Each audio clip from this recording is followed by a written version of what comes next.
স্বাগত নিউজ 24 সংবাদে আপনাদের সাথে আছি আমি জান্নাতুল ফেরদৌস রুবা। দেখছিলেন বিআরবি কেবলস সংবাদ শিরোনাম।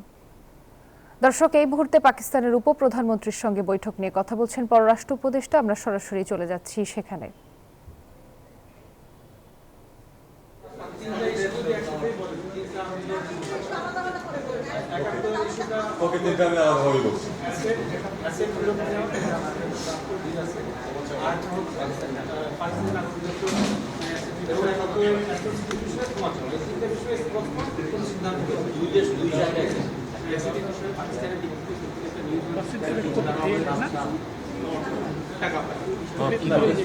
পেতেই পারে এই প্রসঙ্গ ওখানে এখানে আমি বলি আপনারা নিশ্চয়ই পরিপ্রেক্ষিত করেন না যে 54 বছর সমস্যা আছে একদিনের যে মিটিংটা কত বছর 12-13 বছর পরে 13 বছর পরে, এবং তাও কিন্তু পূর্ববর্তী মিনারা পানি খারের মিটিং ছিল কিন্তু একটা দাওয়াত দেওয়ার জন্য, ঠিক দ্বিপাক্ষিক সফর ছিল। কাজে এখানে বসে 1 ঘন্টায় আমরা এটা সমাধান করে ফেলতে পারবো, এটা আপনারা নিশ্চয়ই আশা করবেন, কেউ আশা করবেন। আমরা পরস্পরের অবস্থানটা আমি আপনাদেরকে এইটুকু নিশ্চয়তা দিতে পারি, আমরা পরস্পর অবস্থান তুলে ধরেছি। একটি বিষয় শুধু কথা হয়েছে যেটা খানিকটা অগ্রগতি যদি আপনারা মনে করেন করতে পারেন। আমরা 3টি বিষয় কিন্তু নিজেদের অবস্থান তুলে ধরেছি। দুই পক্ষই একটি বিষয় আমরা ঠিক করেছি যে এই জিনিসগুলোকে আমাদেরকে সমাধান করতে হবে এবং দ্বিপাক্ষিক সম্পর্ককে যাতে খুব স্মুথলি এগোতে পারে এই জন্য এদেরকে পিছনে ফেলতে হবে। এবং দুই পক্ষই এটুকু এগ্রি করেছি যে আমরা এ নিয়ে কথা বলবো এবং চেষ্টা করব এই ইস্যুগুলি যেন আগামীতে বা কোনো এক পর্যায়ে, একদিনে হয়ে যাবে না এটা, আমরা এটাও স্বীকার করেছি যে ঝট করে আমরা একদিনে বসে এটা সমাধান করতে পারবো না। এত 24 বছরের 54 বছরের ইস্যু। আমরা একমত হয়েছি যে আমরা এটা নিয়ে কথা বলবো আলাদাভাবে, এমনভাবে যাতে করে এই জিনিসগুলিকে আমরা পেছনে ফেলতে পারি। এছাড়া আমরা পরস্পর নিজেদের যে অবস্থানগুলো সেগুলো আমরা ব্যক্ত করেছি। মাননীয় উপদেষ্টা, আমার প্রশ্ন হচ্ছে যে পাকিস্তানের সঙ্গে হঠাৎ করে যে এখন সিরিজ অফ মিটিং হচ্ছে, মন্ত্রীরা আসছেন, এইটা কি তৃতীয় কোনো দেশ, বিশেষ করে চায়নার সেই ট্রাইলেটারাল যে মেকানিজম ওইটার কারণেই কি এই মিটিংগুলো আমরা দুই দেশ খুব কাছাকাছি? আমি আসলে একেবারে এক শব্দে আপনার এটা উত্তর দিতে পারি যে না, দ্বিপাক্ষিক ব্যবস্থাটাতে চীনের উৎসাহ আছে, পাকিস্তানের উৎসাহ আছে। আমরা কিন্তু বলেছি যে ঠিক এভাবে দ্বিপাক্ষিক না, আমরা বরং বলেছি যে আপনারা চতুর্পাক্ষিক করেন, আরও দেশকে নিয়ে আসুন, আমরা একসাথে করছি। আমাদের সেই অবস্থান কিন্তু এখনই তাই আছে এবং এটা তারা কিন্তু কগনিজেন্সে নিয়েছে এবং আগামীতে হয়তো সেটা হবে। তো শেষ করে দেন, করতে দেন আমাকে। তো এটার কারণে কিন্তু এই যে আমরা পাকিস্তানের সাথে সম্পর্ক উন্নয়ন করছি তা না। এটা খুব সহজভাবে আমি আপনাদেরকে আগেও বলেছি, সেটা হলো যে পাকিস্তানের সাথে সম্পর্ক গত সরকারের আমলে ইচ্ছাকৃতভাবে কিন্তু এটাকে পিছিয়ে রাখা হয়েছে।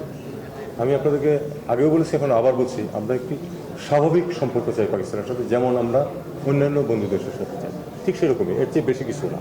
এবং সেটা বেশি কিছু না মানে কি, যে আমাদের তো সবগুলি দিকেই, ব্যবসা বাণিজ্য থেকে শুরু করে সব দিকেই কথাবার্তা বলছি, সেই হিসাবে সম্পর্কটা এগোচ্ছে। এটা ত্রিপাক্ষিক আলোচনার কারণে আগাচ্ছে অথবা সেটার কারণে এটা এগিয়ে যাচ্ছে, সেটা কিন্তু মোটেই বিষয় না। তো জি, আনরিজলভ ইস্যুতে দুই দেশের তাদের নিজেদের অবস্থানটাই পুনর্ব্যক্ত করেছে। তাহলে কি স্যার তারা, আমরা বলতে পারি যে নিঃশর্ত ক্ষমা চাওয়ার বিষয়ে তারা একমত? না, আপনি এটা বলতে পারেন না, কারণ আমরা বলেছি যে, আমি কি বলেছি, don't put your words in my mouth. সেটা হলো যে আমি বলেছি যে আমরা নিজ নিজ অবস্থান ব্যক্ত করেছি। একটি শুধু অগ্রগতি মনে করি আমি ছোট্ট একটু, সেটা হলো যে আমরা দুই পক্ষই একমত হয়েছি যে এই বিষয়গুলো আলোচনা করে সমাধান করা প্রয়োজন, যাতে করে আমাদের সম্পর্কের ক্ষেত্রে এগুলো বাধা হয়ে না আসে। এবং আমরা দুই পক্ষ এ ব্যাপারেও একমত হয়েছি যে আমরা একদিনে বসে এটা সমাধান করে ফেলতে পারি। পাকিস্তানের উপপ্রধানমন্ত্রীর সঙ্গে বৈঠক নিয়ে কথা বলছিলেন পররাষ্ট্র উপদেষ্টা। আমরা এতক্ষণ ছিলাম সেখানে।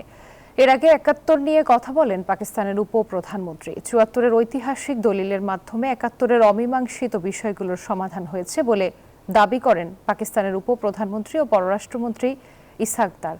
রবিবার দুপুরে পররাষ্ট্র পর্যায়ের বৈঠকের পর সাংবাদিকদের প্রশ্নের জবাবে একথা বলেন তিনি। রাজধানীর সোনারগাঁও হোটেলে হওয়া বৈঠকে যোগ দেন পররাষ্ট্র উপদেষ্টা তৌহিদ হোসেন। পরে দুই দেশের মধ্যে একটি চুক্তি ও 5টি সমঝোতা সই হয়। এক যুগেরও বেশি সময় পর বাংলাদেশে পাকিস্তানের সর্বোচ্চ কূটনীতিকের সফর। দ্বিতীয় দিনে হলো দুই দেশের পররাষ্ট্র পর্যায়ের বৈঠক। যোগ দেন পাকিস্তানের উপপ্রধানমন্ত্রী ইসহাকদার ও বাংলাদেশের পররাষ্ট্র উপদেষ্টা মোহাম্মদ তৌহিদ হোসেন। ইসহাকদারের সফরে বাণিজ্য, কূটনীতি, বিনিয়োগ সহ আলোচনায় ছিল ৭১ গণহত্যা সহ বাংলাদেশের সঙ্গে থাকা অমীমাংসিত বিষয়গুলো সমাধানের ইস্যু। পাকিস্তানের পররাষ্ট্রমন্ত্রীর দাবি, ৭১ অমীমাংসিত বিষয়গুলো আগেই দুইবার সমাধান করা হয়েছে। The issue was resolved twice, 1974 and then early 2000 when General Musharraf visited, and he told the entire nation on behalf of the entire nation of Pakistan to the entire on behalf of Pakistan to entire nation of Bangladesh. Hotel সোনারগাঁয়ে হওয়া এই বৈঠকের পর সই হয় একটি চুক্তি ও 5টি সমঝোতা স্মারক। এগুলোর মধ্যে রয়েছে অফিসিয়াল ও কূটনৈতিক পাসপোর্টধারীদের ভিসা অব্যাহতি, বাণিজ্য বিষয়ক যৌথ ওয়ার্কিং গ্রুপ গঠন, আরও রয়েছে সংস্কৃতি বিনিময়, ফরেন সার্ভিস একাডেমি ও রাষ্ট্রীয় বার্তা সংস্থার মাধ্যমে সহযোগিতা। এছাড়া Bangladesh institute of international and স্টাডিজের সঙ্গে পাকিস্তানের ইসলামাবাদ পলিসি রিসার্চ ইনস্টিটিউটের সহযোগিতা নিয়ে সমঝোতা সই করেন দুই দেশের প্রতিনিধিরা। পররাষ্ট্র উপদেষ্টা আশা প্রকাশ করেন দুই দেশের মধ্যে সম্পর্ক আরও জোরদার হবে। এর আগে হোটেল ইন্টারকন্টিনেন্টালে ইসহাকদারের সঙ্গে প্রাতরাশ বৈঠকে যোগ দেন বাণিজ্য উপদেষ্টা, বাংলাদেশ ব্যাংকের গভর্নর সহ দেশের অর্থনৈতিক খাতের প্রতিনিধিরা। রিশাদ হাসান, নিউজ 24, ঢাকা। ঢাকা সফরের দ্বিতীয় দিনে প্রধান উপদেষ্টা ডক্টর মোহাম্মদ ইউনূস ও বিএনপি চেয়ারপারসন বেগম খালেদা জিয়ার সঙ্গে সাক্ষাৎ করবেন পাকিস্তানের উপপ্রধানমন্ত্রী ইসহাকদার। বিকালে যমুনায় অন্তর্বর্তী সরকার প্রধানের সঙ্গে বৈঠক করবেন তিনি। এরপর সন্ধ্যা 7টার দিকে যাবে রাজধানীর গুলশানে বিএনপি চেয়ারপারসনের বাসভবন ফিরোজায়। এর আগে দুপুর 2:30টার দিকে জামায়াতে ইসলামীর আমির ডাক্তার শফিকুর রহমানের সঙ্গে দেখা করতে তার বাসায় যাবেন পাকিস্তানের উপপ্রধানমন্ত্রী ইসহাকদার।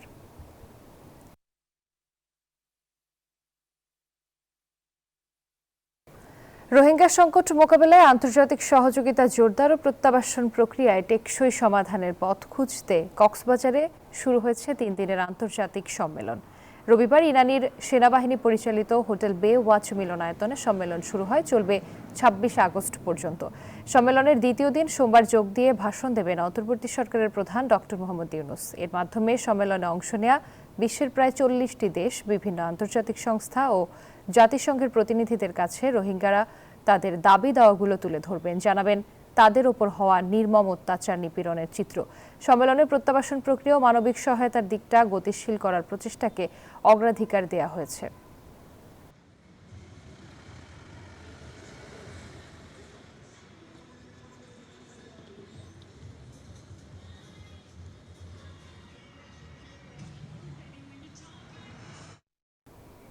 এ বিষয়ে বিস্তারিত জানাতে কক্সবাজার থেকে সরাসরি আমাদের সাথে যুক্ত হচ্ছেন সহকর্মী মারুফা রহমান। মারুফা, সম্মেলন নিয়ে জানাবেন কি কি কার্যক্রম চলছে কক্সবাজারে?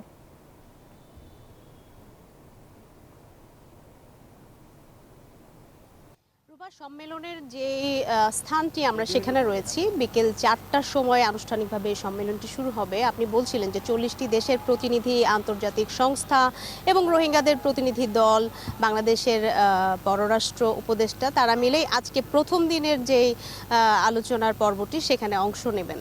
3 দিন ব্যাপী এই আন্তর্জাতিক সম্মেলনে মূলত চেষ্টা করা হবে রোহিঙ্গাদের টেকসই প্রত্যাবাসনের পথ খোঁজার এবং সেটির সমাধানের জন্য কার্যত উদ্যোগ নেবার। এই 3 দিনে মূলত রোহিঙ্গাদের 5টি বিষয়ে জোর দেওয়া হবে: তাদের টেকসই প্রত্যাবাসন, তাদের খাদ্য নিরাপত্তা, মানবিক সহায়তা, তাদের মনোবল জোরদারকরণ এবং নিরাপদে প্রত্যাবাসন। এই বিষয়গুলো নিয়েই মূলত রোহিঙ্গাদের এবং তাদের উপর যে গণহত্যা চালানো হয়েছিল 2017 সাল থেকে এ পর্যন্ত, সেগুলোর আন্তর্জাতিক অঙ্গনে তারা যেই মামলা করেছে সেই বিচারটি নিশ্চিত করা। এই বিষয়গুলো নিয়েই আন্তর্জাতিক যেই প্রতিনিধিরা আসছে 40টি দেশে, তাদের কাছে রোহিঙ্গারা তুলে ধরবে এবং আন্তর্জাতিক সংস্থাগুলো তুলে ধরবে সেই ঘটনাগুলো এবং এই সমাধানে তারা আসলে কিভাবে কেমন টেকসই প্রত্যাবাসন চান, সেখানে আসলে অন্তরায়গুলো কি, সেই বিষয়গুলো তুলে ধরবেন, যার প্রতিফলনটি আসলে ঘটতে পারে আগামী জাতিসংঘ সাধারণ অধিবেশনে 30 সেপ্টেম্বর। সেখানে এই বিষয়গুলো তুলে ধরা হবে। সেখানে হবে আন্তর্জাতিক আরেকটি সম্মেলন এই রোহিঙ্গা প্রত্যাবাসন কেন্দ্রিক। আপনি জানেন যে প্রধান উপদেষ্টা কিন্তু গত রমজানে যখন অ্যান্টোনিও গুতেরেস এসেছিলেন জাতিসংঘের মহাসচিব, তখন তিনি বলেছিলেন এবং কথা দিয়েছিলেন রোহিঙ্গাদেরকে যে তাদের নিরাপদ প্রত্যাবাসন নিশ্চিত করবেন। তো যার কারণে এই উদ্যোগটি আসলে আরও জোরালোভাবে প্রধান উপদেষ্টা নিয়েছেন, যার কারণে আন্তর্জাতিক অঙ্গনের সকলকে আসলে এখানে সমবেত করা হয়েছে। এই 3 দিনের সম্মেলনের মধ্য দিয়ে যেন জাতিসংঘে আরও জোরদারভাবে এই বিষয়গুলো তুলে ধরা যায় এবং রোহিঙ্গাদের নিরাপদ প্রত্যাবাসন নিশ্চিত করা যায়। সেই সাথে তাদের যে মানবাধিকার বিষয়গুলো রয়েছে, তাদের উপর যে গণহত্যা চলেছে এবং রোহিঙ্গা জনগোষ্ঠী এখানে যারা আশ্রিত হিসেবে আছে, তাদের নারী শিশু, তাদের মানসিক যে সক্ষমতা এবং সেই সাথে খাদ্য নিরাপত্তা সহ নিরাপদ প্রত্যাবাসনে যেই বিষয়গুলো আসলে কার্যকর পদক্ষেপ নেওয়ার আন্তর্জাতিক সংস্থাগুলোর কাছেও সেই বিষয়গুলো তুলে ধরা হবে বলে আমরা জানতে পেরেছি। তো মোটামুটি আগামীকালকে আসলে 8 বছর পূরণ হচ্ছে রোহিঙ্গা প্রত্যাবাসনের। আগামীকালকে প্রধান উপদেষ্টা এখানে বক্তব্য রাখবেন। আজকে প্রথম দিন এবং 26 তারিখ শেষ হবে এই যে সম্মেলনটি চলছে আন্তর্জাতিক, সেই সম্মেলনের প্রথম পর্ব। রুবা। মারুফা, আপনাকে ধন্যবাদ। সাবেক প্রধানমন্ত্রী শেখ হাসিনা সহ 3 আসামির বিরুদ্ধে মানবতাবিরোধী অপরাধের মামলায় 7ম দিনের সাক্ষ্য গ্রহণ আজ সকালে আন্তর্জাতিক অপরাধ ট্রাইব্যুনালে আনা হয়েছে মামলার রাজসাক্ষী সাবেক আইজিপি চৌধুরী আব্দুল্লাল মামুনকে। আরও হাজির করা হয়েছে সাবেক সেনা কর্মকর্তা জিয়াউল আহসানকেও। মামলাটিতে এ পর্যন্ত সাক্ষ্য দিয়েছেন 16 জন। গত বুধবার সাক্ষ্য দেন 2 চিকিৎসক ও 1 নার্স সহ 4 জন। তারা গত বছরের জুলাই আগস্টের হাসপাতালের চিত্র বর্ণনা করেন, জানান চিকিৎসা দিতে গিয়ে বাধার সম্মুখীন হয়েছিলেন তারা।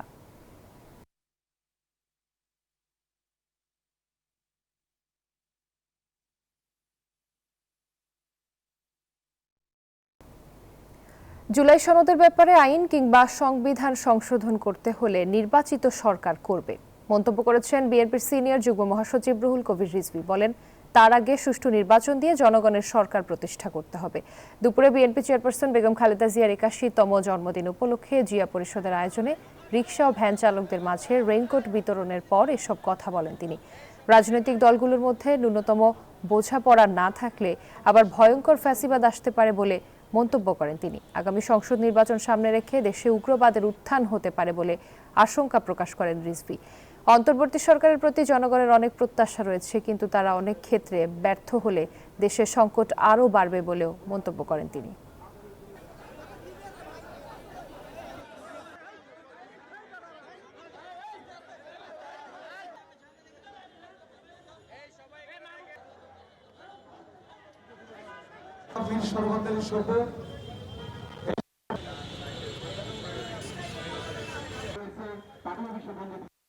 আগে অবাধ সুষ্ঠু নির্বাচন দিয়ে জনগণের সরকার তৈরি করুন। তারা প্রয়োজনে যদি হয় গণতন্ত্রের স্বার্থে, দেশের রাষ্ট্রের স্বার্থে সংবিধান যদি সংশোধন করতে হয় তারা করবে, সেটা তাদের দায়িত্ব। যে সংস্কারগুলো আমরা সবাই মিলে আমরা ঐক্যমত পোষণ করছি, সেগুলো আমাদের একটা সুপারিশ আকারে থাকবে এবং নির্বাচিত পার্লামেন্ট প্রয়োজনে সেগুলো সংশোধন করবেন, আইনীকরণ করবেন, আইনে পাস করবেন। ত্রয়োদশ সংসদ নির্বাচন সামনে রেখে প্রস্তাবিত সীমানা নিয়ে দাবি আপত্তি আবেদনের শুনানি চলছে। বেলা 12টা থেকে নির্বাচন ভবনের অডিটোরিয়ামে শুরু হয়। শুনানিতে আছেন প্রধান নির্বাচন কমিশনার এম নাসির উদ্দিন ও 4 নির্বাচন কমিশনার। 4 দিনের শুনানির প্রথম দিনে থাকছে কুমিল্লা অঞ্চলের 18টি আসন। এতে আপত্তিকারী বা তার ক্ষমতাপ্রাপ্ত কৌশলীদের উপস্থিত থাকতে হবে। ইসি জানায়, সব মিলিয়ে 2 পক্ষের 10 জন প্রতিনিধিকে শুনানিতে উপস্থিত থাকতে হবে। শুনানি উপলক্ষে নির্বাচন ভবনের ভেতরে ও বাইরে পর্যাপ্ত পুলিশ, কোস্টগার্ড ও আনসার সদস্য নিয়োজিত রয়েছেন। সীমানা আপত্তি নিয়ে অনেকের ইতোমধ্যে বিক্ষোভ করায় এ নিরাপত্তা ব্যবস্থা নেওয়া হয়েছে। অনেকে আমাদের কাছে ইতিপূর্বে অনেক দাবি আপত্তি জানিয়েছিল, সেগুলো বিবেচনায় নিয়েছি। আমরা অত্যন্ত পেশাদারিত্বের সাথে নিরপেক্ষভাবে কাজ করার চেষ্টা করেছি। আমরা অনেক এক্সপার্টদেরকে নিয়োগ দিয়েছিলাম এই কাজটা করার জন্য। এক্সপার্টদেরকে নিয়োগ দিয়ে তাদের সুপারিশ আমরা নিয়েছি, সবকিছু মিলিয়ে আমরা এই সময় আমি দলের ঘোষণাটা প্রকাশ করেছি। নির্বাচন কমিশনের সীমানা নির্ধারণের শুনানি শুরু হয়েছে আজ। বিভিন্ন আসনের নেতাকর্মীরা এসেছে ইসিতে। সেখানে আছেন আমাদের সহকর্মী অন্তরা বিশ্বাস। সরাসরি চলে যাচ্ছি তার কাছে। অন্তরা, এখন নির্বাচন কমিশনের কি অবস্থা জানাবেন? নেতাকর্মীরা কি বলছেন?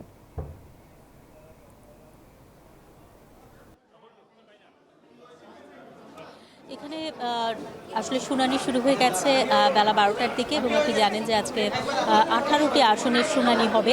বিশেষ করে কুমিল্লা অঞ্চলের যে 18টি আসন সেইগুলোর শুনানি আজকে হবে, এবং সেজন্য কিছুক্ষণ আগেই বিএনপির নেতা রুমিন ফারহানা তিনি এসেছিলেন, এবং তার শুনানির সময়ে যেটি হয় যে তিনি অভিযোগ করেন যে তাকে তার বিরোধী পক্ষের কেউ এসে ধাক্কা দিতে চায়, তখন তার পক্ষের অনেকেই সেটি আসলে সামলানোর চেষ্টা করে, তখন দুপক্ষের মধ্যে হাতাহাতি হয়, এবং এই বিষয়টি তিনি খুবই দুঃখজনক বলে অভিহিত করেছেন। এবং তিনি যে কথাটি বলেছেন সেটি হচ্ছে একেবারে নির্বাচন কমিশনের সামনে, প্রধান নির্বাচন কমিশনারের সামনে এই ধরনের ঘটনা আসলে একেবারেই কাম্য নয়। এবং তিনি আরেকটি কথা বলছেন যে গত 15 বছরে এ ধরনের ঘটনা তিনি দেখেননি, কিন্তু এখন ঘটছে এই ধরনের ঘটনা, এবং সেটি তার দলের নেতা কর্মীরাই আসলে তাকে এভাবে ধাক্কা দেওয়ার চেষ্টা করছেন, সেটি নিঃসন্দেহে দুঃখজনক। এবং তিনি বলছেন যে পরবর্তীতে কি হয়, অর্থাৎ এই ঘটনার জবাব তিনি দেবেন, এরকম একটি কথাও তিনি বলছেন। আরেকটি বিষয়ও আসলে কিছুক্ষণ আগেই কুমিল্লা 2 আসনের যারা প্রার্থী ছিলেন তারা আসলে এখানে এসেছিলেন, এবং তারাও এই কথাটি বলছেন যে তারা চাইছেন যে হোমনা এবং মেঘনা আগে যে অবস্থায় ছিল সেই অবস্থাতেই থাকুক। এরকম বিভিন্ন আসনের পক্ষ থেকে প্রার্থীরা এবং তাদের যে কর্মীরা রয়েছে সেই আসনের যারা নাগরিক রয়েছেন তারা আসলে নির্বাচন কমিশনে আসছে, এবং নির্বাচন কমিশনের সামনেও কিছুক্ষণ আগে আমরা দেখতে পাই যে নির্বাচন কমিশনের যে দরজা, বাইরের যে দরজা, সেটি ধাক্কা দিয়ে ভেতরে প্রবেশের চেষ্টা করেন, এবং সেখানেও হাতাহাতি হয়। এই ছিল আমার কাছে এখান থেকে সর্বশেষ খবর। অন্তরা, আপনাকে ধন্যবাদ। ডাকসু নির্বাচন বানচালে ঢাকা বিশ্ববিদ্যালয়ের কোনো হল প্রভোস্ট পায়তারা করছে বলে অভিযোগ করেছে ঐক্যবদ্ধ শিক্ষার্থী জোটের ভিপি প্রার্থী সাদিক কায়েম। রবিবার বিশ্ববিদ্যালয় ক্যাম্পাসে শিক্ষার্থীদের সঙ্গে মত বিনিময় করতে এসে সাংবাদিকদের এই কথা বলেন তিনি। সাদিক কায়েম বলেন, একটি ছাত্র সংগঠনকে আলাদা করে সুবিধা দিচ্ছে কিছু হল প্রভোস্ট। এছাড়া 9 সেপ্টেম্বর ডাকসুর ভোটের আগে অনেকগুলো বিভাগে পরীক্ষা আছে। এতে ডাকসুর আমেজ এই পরীক্ষার জন্য নির্বাচনী কাজে বাধাগ্রস্ত হচ্ছে। এতে কমিশনে পরীক্ষা পেছানোর জন্য অনুরোধ করা হয়েছে। এছাড়া প্রার্থীরা আচরণবিধি লঙ্ঘন করেছে, কিন্তু নির্বাচন কমিশন কোনো ব্যবস্থা নেয়নি বলেও জানান এই জোটের প্রার্থীরা। যারা শিক্ষকরা আছে, হল প্রভোস্টরা, কিছু প্রভোস্ট তারা নির্বাচনকে বন্ধ করার জন্য, নির্বাচনকে বানচাল করার জন্য চেষ্টা করছেন বলে আমাদের কাছে মিডিয়ার মাধ্যমে আমাদের কাছে তথ্য এসেছে। তো এই ধরনের কাজ যারা করছেন আমরা অনুরোধ করবো, আপনার শিক্ষক হিসেবে আপনার আদর্শ থাকতে পারে, কিন্তু আমরা সবাই ছাত্র। আপনি এমন কোনো কাজ করবেন না যেটার মাধ্যমে ছাত্র এবং শিক্ষক প্রতিপক্ষ হিসেবে দাঁড়ায় যায়। এই মুহূর্তে ঢাকা বিশ্ববিদ্যালয়ে ব্রিফ করছে ছাত্রদল। আমরা সরাসরি যাচ্ছি সেখানে।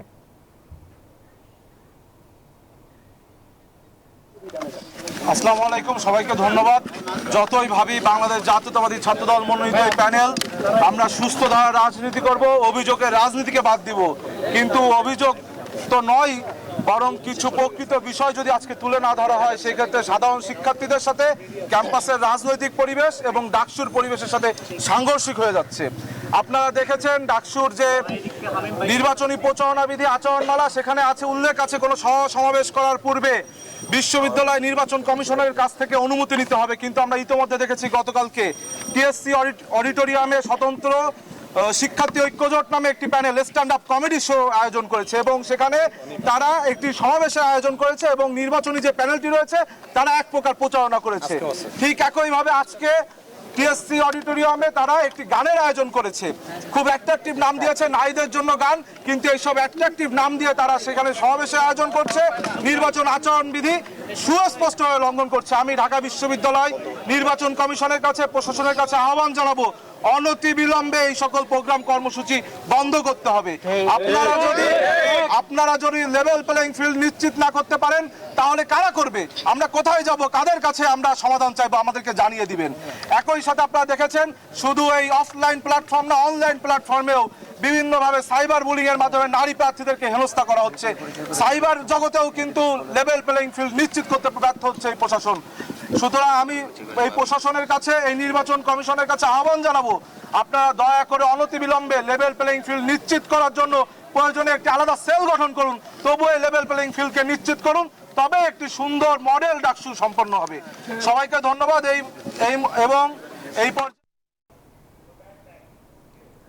জাহাঙ্গীরনগর বিশ্ববিদ্যালয় কেন্দ্রীয় ছাত্র সংসদ নির্বাচনকে ঘিরে প্রচারণামূলক বিলবোর্ড, ব্যানার সরিয়ে ফেলার নির্দেশনা দিয়েছেন প্রধান নির্বাচন কমিশন। রোববার সকালে ক্যাম্পাসের সকল শিক্ষার্থীদের এই ঘোষণা দেওয়া হয়। অন্যথায় প্রার্থিতা বাতিলের হুমকিও দেওয়া হয়। এর আগে শিক্ষার্থীরা অভিযোগ করে বলেন, প্রধান নির্বাচন কমিশন থেকে আগামী 29 তারিখ থেকে প্রচারণা চালানোর কথা বলা হলেও নির্ধারিত তারিখের আগেই নিজেদের পোস্টার টাঙিয়ে রাখেন প্রার্থীরা। এ বিষয়ে চিফ রিটার্নিং অফিসার অধ্যাপক ডক্টর মনিরুজ্জামান বলেন, প্রচারণা শুরুর নির্ধারিত দিন থেকে আচরণবিধি অনুযায়ী প্রচার কাজ চালানো যাবে। আগামী 11 সেপ্টেম্বর সকাল 9টা থেকে বিকেল 5টা পর্যন্ত চলবে জাকসুর ভোট গ্রহণ। বিশ্ববিদ্যালয়ের ক্যাম্পাসে যে কোনো ধরনের মিটিং, মিছিল, জমায়েত, সভা, সমাবেশ ইত্যাদি নিষিদ্ধ। কোনো ধরনের প্রোগ্রাম হইতে পারবে না।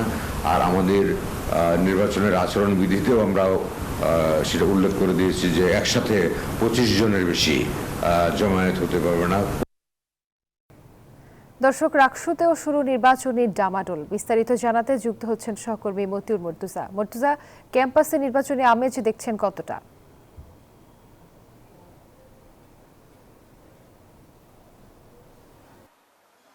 রুবা, আজকে থেকে রাকসুর মনোনয়নপত্র বিতরণ শুরু হয়েছে। যারা প্রার্থী রয়েছেন তারা মনোনয়নপত্র সংগ্রহ করছেন এবং এরপরে তারা জমা দিবেন। কিন্তু রাজশাহী বিশ্ববিদ্যালয়ে শিক্ষক, কর্মকর্তা, কর্মচারীদের কর্মসূচি চলছে। তারা একাডেমিক এবং প্রশাসনিক কার্যক্রম বন্ধ করেছেন। ফলে রাকসুতে তার প্রভাব পড়তে পারে। নির্ধারিত সময়ে যে নির্বাচনের সময়, সেই নির্বাচন হয়তো কিছুটা বিলম্বিত হতে পারে বলে কিন্তু আমাদেরকে জানিয়েছেন নির্বাচন কমিশনের সদস্যরা।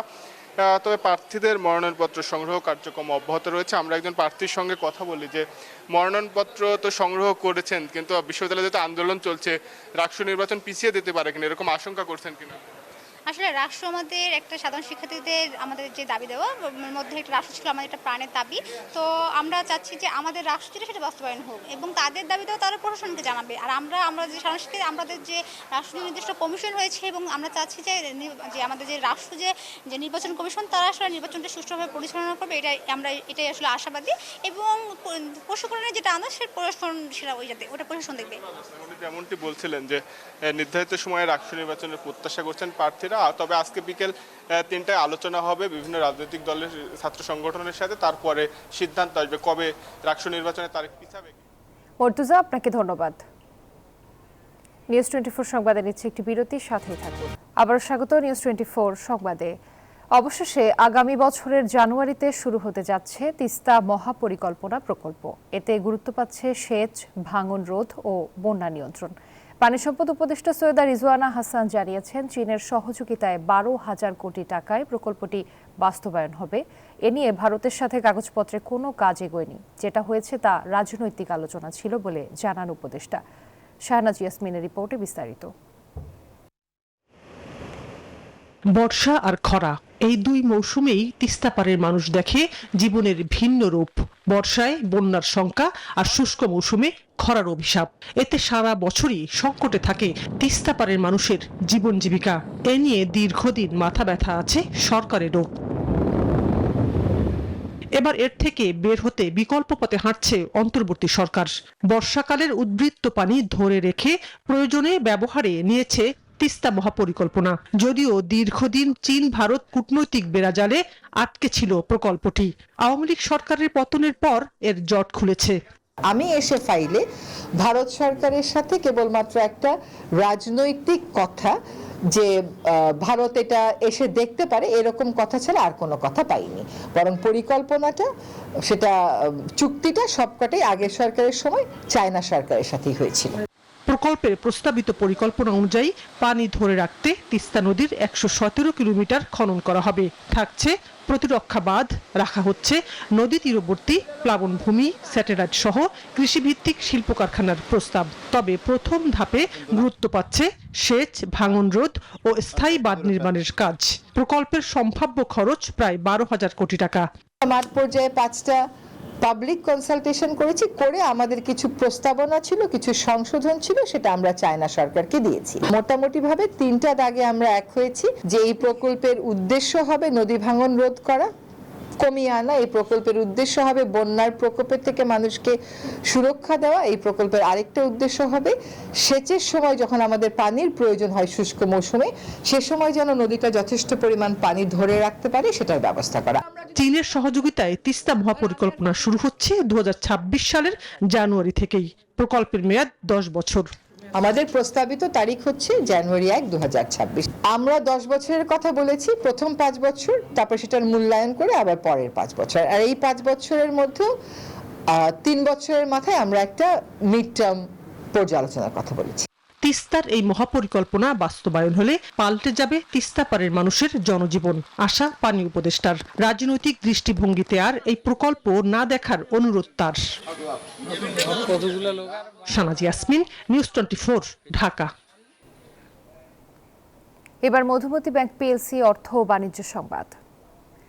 বেসরকারি খাতে ঋণের প্রবাহ 22 বছরের মধ্যে সবচেয়ে কম। রবিবার সকালে মতিঝিলে ডিসিসিআই কার্যালয়ে আয়োজিত এক সেমিনারে এই তথ্য উঠে এসেছে। বক্তারা বলেন, দেশের জিডিপির তুলনায় রাজস্ব আহরণের প্রকৃত হিসাব অনেক বেশি। রাজস্বের পুরো অর্থ সরকারি কোষাগারে পৌঁছায় না বলেও অভিযোগ করেন তারা। দেশের রপ্তানির চেয়ে আমদানি ভালো। গত বছরের তুলনায় বেড়েছে জিডিপির বিপরীতে রাজস্ব আহরণও। তবে বেসরকারি খাতে বিনিয়োগ 5 বছরে কমেছে 22% বেশি। রবিবার সকালে রাজধানীর মতিঝিলে ডিসিসিআই কার্যালয়ে আয়োজিত বেসরকারি খাতের দৃষ্টিতে বাংলাদেশের অর্থনীতির বর্তমান ও ভবিষ্যৎ পর্যালোচনা বিষয়ক সেমিনারে এই তথ্য উঠে এসেছে। বক্তারা বলেন, প্রয়োজনে এলডিসি গ্র্যাজুয়েশন 3 বছর পেছানো যেতে পারে। সুদ কমিয়ে ব্যবসায়িক পরিবেশ উন্নত করার দাবিও জানান তারা। জিও ইকোনমিক টেনশনের কারণে বেশিরভাগ অর্থনৈতিক সূচক নেতিবাচক দিকে যাচ্ছে। এই সূচকগুলোর মধ্যে অন্যতম হচ্ছে FDI, capital formation, goods and service export, financial market, volatility and investor confidence. বক্তারা বলেন, এসএমই খাতে ব্যবসা ব্যয়বহুল। ব্যাংকগুলোর এ খাতে ঋণ প্রবাহে অনীহাও রয়েছে। আমরা তাহলে কি করছি এখন? সেমিনারে সিপিডির ফেলো মুস্তাফিজুর রহমান বলেন, দেশের অর্থনীতি ঝুঁকিতে রয়েছে, তাই রাজস্ব বাড়ানোর বিকল্প নেই। কেন আমাদের এই যে জিডিপির প্রবৃদ্ধির সাথে আমাদের ট্যাক্সের প্রবৃদ্ধি কেন বাড়তে পারলো না? তার অর্থটা হলো যে ডিজিটালাইজেশনটা আমরা করতে পারতাম, সেটা যেভাবে করা দরকার ছিল সেভাবে কিন্তু হয়নি। বিপুল টাকা পাচার হয়ে যাওয়ায় দেশের অর্থনীতি এখন ধীর গতিতে চলছে। এমন অবস্থায় দুর্নীতি কমানোর তাগিদ দেন বক্তারা। আহাদ চৌধুরী, নিউজ 24, ঢাকা। নিউজ 24 সংবাদে নিচ্ছে আরও একটি বিরতির সাথেই থাকুন। আবারও স্বাগত নিউজ 24 সংবাদে। এবার জানাবো আন্তর্জাতিক সংবাদ। ইরানে মার্কিন হামলার প্রভাব নিয়ে ভিন্ন মত দেওয়ায় এবার বরখাস্ত হলেন পেন্টাগনের প্রতিরক্ষা গোয়েন্দা সংস্থার প্রধান। বিবিসি জানায়, শনিবার গোয়েন্দা সংস্থা ডিআইএ এর প্রধান লেফটেন্যান্ট জেনারেল জেফ্রি ক্রুসের বিরুদ্ধে এ পদক্ষেপ নেন মার্কিন প্রতিরক্ষা মন্ত্রী পিট হেগসেথ। সম্প্রতি ডিআইএ এর ফাঁস হওয়া এক প্রতিবেদনে বলা হয়েছিল, মার্কিন হামলায় ইরানের পারমাণবিক কর্মসূচি মাত্র কয়েক মাসের জন্য বাধাগ্রস্ত হয়েছে। এই তথ্যকে সম্পূর্ণ ভুল আখ্যা দিয়ে তীব্র প্রতিক্রিয়া জানিয়েছিলেন প্রেসিডেন্ট ডোনাল্ড ট্রাম্প। এদিকে মার্কিন সিনেটর মার্ক ওয়ার্নার বলেছেন, গোয়েন্দা তথ্যকে দেশের সুরক্ষার পরিবর্তে আনুগত্যের পরীক্ষা হিসেবে দেখছেন ট্রাম্প প্রশাসন।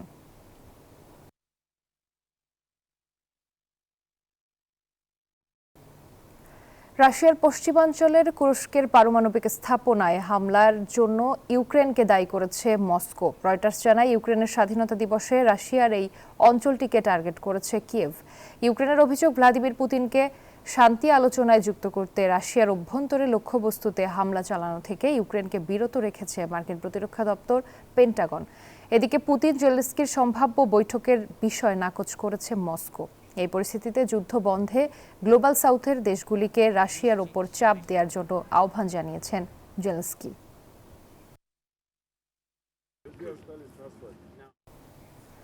যুক্তরাষ্ট্রের শিকাগোতে সেনা মোতায়েনের পরিকল্পনা করছে ট্রাম্প প্রশাসন। এ লক্ষ্যে কাজও শুরু করেছে মার্কিন প্রতিরক্ষা দপ্তর পেন্টাগন।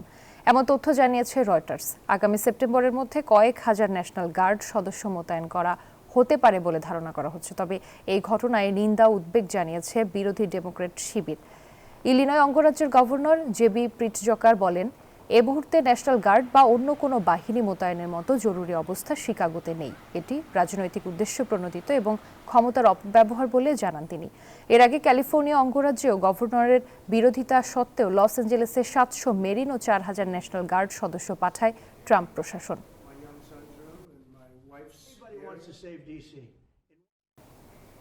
নিউজ 24 সংবাদে দিচ্ছে আরও একটি বিরতির সাথে থাকুন। আবারও স্বাগত নিউজ 24 সংবাদে। এবার জানাবো খেলার সংবাদ। এশিয়া কাপের আগে নেদারল্যান্ডস সিরিজকে সামনে রেখে সিলেটে চলছে বাংলাদেশ দলের অনুশীলন ক্যাম্প। সিলেটে ২০ তারিখ থেকে শুরু হওয়া এই ক্যাম্প চলবে ২৫ আগস্ট পর্যন্ত।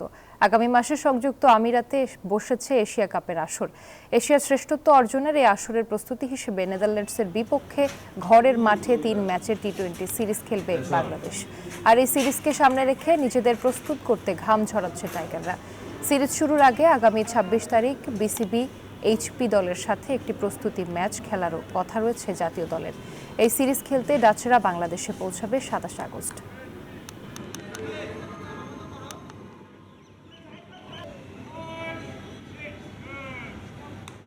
রশিদ খানকে অধিনায়ক করে এশিয়া কাপের জন্য ১৭ সদস্যের দল ঘোষণা করেছে আফগানিস্তান। দলে ফিরেছেন পেস বোলার নাভিনুল হক, এছাড়া ইনজুরি কাটিয়ে দলে ফিরেছেন তরুণ স্পিনার আল্লাহ গাজানফার ও মুজিবুর রহমান। এশিয়া কাপের দল নিয়ে পরীক্ষা নিরীক্ষার পথে হাঁটেননি আফগান নির্বাচকেরা। আন্তর্জাতিক ক্রিকেটে পরীক্ষিত এবং সফলদের নিয়েই দল তৈরি করেছেন তারা। নির্বাচিত দলে বোলিংয়ে শক্তি বাড়িয়েছে আফগানরা। রশিদ নবীন ও গাজানফার ছাড়াও দলে রয়েছেন পেস বোলার ফজল হক ফারুকি, স্পিনার মুজিবুর রহমান, অলরাউন্ডার আজমতুল্লাহ ওমরজাই ও মোহাম্মদ নবী। অবশ্য প্রাথমিক স্কোয়াডে ছিলেন না মুজিব। ইনজুরির সঙ্গে লড়াই করতে থাকা এই তারকা ২০২৪ সালের ডিসেম্বরে সর্বশেষ জাতীয় দলের হয়ে খেলেছিলেন।